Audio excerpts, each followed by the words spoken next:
दूसरा हुक्म। अब तीसरा हुक्म है। तीसरा क्या हुक्म है?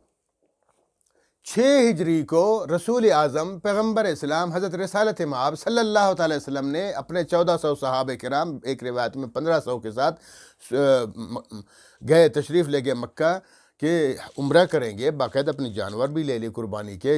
हुदैबिया के मकाम पे पहुँचे तो कुफ़ार को पता चला, उन्होंने रास्ता रोक लिया कि भाई आप लोग नहीं आ सकते, हमें आप पे यकीन नहीं है, क्या पता आप लोग लड़ने के लिए तो नहीं आ रहे।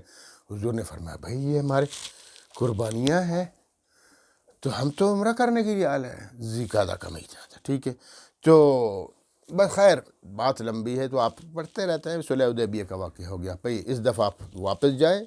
आप सल्लल्लाहु अलैहि वसल्लम ने अपनी सारी कुर्बानियाँ वहीं ज़बह कर दी और दोबारा चले गए, और तय ये हुआ कि अगले साल आप आए। अगले साल फिर ज़िकादा का महीना है, आप रवाना हुए बहुत सारे सहाबा किराम के साथ।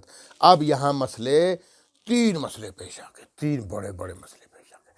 पहला मसला ये है कि अब तो हम उम्रा करने के लिए जा रहे हैं, फिर अगर वो हमें ना छोड़े तो क्या करें? हमेशा तो ऐसा नहीं होता, जब भी हम उम्रा करने के लिए जाएं, हज करने के लिए जाएं, वो रोके और हम न जाएं, ये तो बुरी बात है ना। अल्लाह की इबादत के लिए हम जा रहे हैं, वो नहीं छोड़ेंगे, इस दफ़ा नहीं छोड़ेंगे तो हम मारेंगे उनको।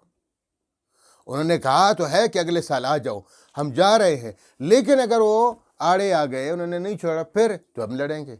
लेकिन लड़ने के लिए पता है क्या है?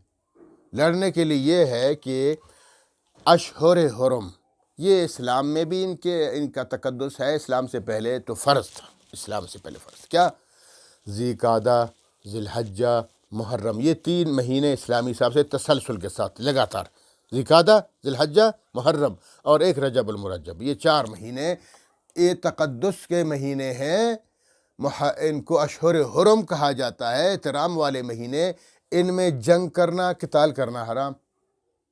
अब सहाबे किराम ने देखा कि भाई हम तो ज़िकादा में जा रहे हैं, हज करने की, उम्र करने की नीयत से जा रहे हैं, अगर वो हमें रोकेंगे तो हम लड़ भी नहीं सकेंगे, क्योंकि ये महीना ज़िकादा का है, फिर अगला ज़िलहज्जा है, फिर अगला मुहर्रम है, तो ये मसल नहीं हो सकते। एक बात ये थी, और दूसरी बात ये थी जा कहाँ रहे हैं? खाने काबा।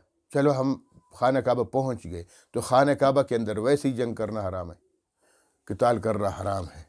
खाने काबा की तो इतनी बड़ी अज़मत है कि खाने काबा के अंदर आप शिकार नहीं कर सकते हो। खाने काबा के अंदर हज के दौरान तो आप ये सर से जुएँ शुएँ भी नहीं मार सकते हो, सख्ती से मना है, पाबंदी है, ठीक है। तो कुफ़ार से लड़ना, झगड़ना, भिड़ना, ये तो अजीब सा मसला हो जाएगा। कितने मसाइल आ गए।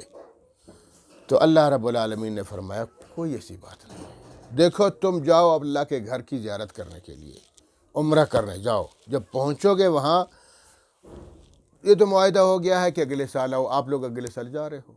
अगर उन्होंने तुम लोग अपनी तरफ से इक़दाम नहीं करो, तो इसलिए हुक्म मिला कि इक़दामी जिहाद इन महीनों में जायज़ नहीं है। इक़दामी जिहाद इसको कहते हैं कि बस जनाब अपने फ़ौज को भेजो, जाओ जंग शुरू करो, इसको कहते हैं इक़दामी। दिफ़ाई जायज़ है कि अगर कोई ख़ुद लड़ना चाहे तो तुम दिफ़ा कर सकते हो, तुम दिफ़ा इन अशहुर हुरम में भी कर सकते हो।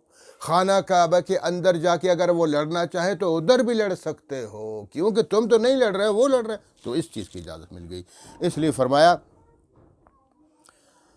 क़ातिलू फ़ी सबीलिल्लाह, क़िताल किया करो, लड़ो अल्लाह की राह में, फ़ी सबीलिल्लाह, अल्लाह की राह में लड़ो। अल्लज़ीना, उन लोगों के साथ कि युक़ातिलूनकुम, जो तुमसे लड़ते हैं, जो तुमसे लड़ते हैं तुम उनसे लड़ सकते हो, बेशक अशहुर हुरम का महीना क्यों ना हो। जब वो लड़ेंगे तो तुम दिफा तो कर सकते हो ना, करो, लेकिन शर्त ये वला तातदू, हद से ना गुजरो। हद से गुजरने का ये मतलब है कि तुम स्टार्ट ना करो, तुम जिहाद को शुरू ना करो, तुम क़िताल को शुरू ना करो, वो करते हैं तो तुम दिफा करो। हद से ना गुजरना। इन्नल्लाह ला युहिब्बुल मुअतदीन, क्योंकि अल्लाह रब्बुल आलमीन, बेशक अल्लाह ताला पसंद नहीं फरमाते हैं मुअतदीन, हद से गुजरने वालों को। हद से गुजरने वालों को, हद पार करने वालों को अल्लाह पसंद नहीं फरमाते हैं। तुम लोगों ने अल्लाह के हुक्म के मुताबिक, हज अगर अल्लाह की इबादत है, उम्रा अल्लाह की इबादत है, तो हम इबादत के लिए जा रहे हैं, तो ये भी इबादत है कि अशहुर हुरम का एहतराम करो। ये भी इबादत है कि खाने काबा का तक़द्दुस बहाल रखो। तो अगर वो करते हैं तो तुम करो, नहीं करते हैं तुम भी चुप रहो, अपनी इबादत करके वापस आओ।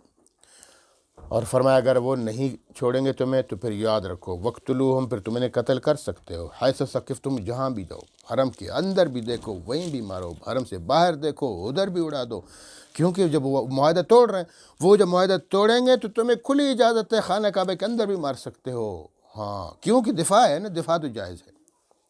وَأَخْرَجُوهُم مِّنْ حَيْثُ أَخْرَجُوكُم، نکالو جیسے انہوں نے نکالا خانہ کعبہ، تم اللہ کے رسول کے صحابہ، تم بھی لوگ بھی تو مکہ والے ہو نا، تمہیں زبردستی انہوں نے ایذائیں پہنچائی، تکلیفیں پہنچائی، مجبور کر دیا نکالنے پر، ہجرت کرنے پر، جیسے انہوں نے تمہیں نکالا تھا تم بھی نکالو، بس بات ختم ہوئی، تو بدلے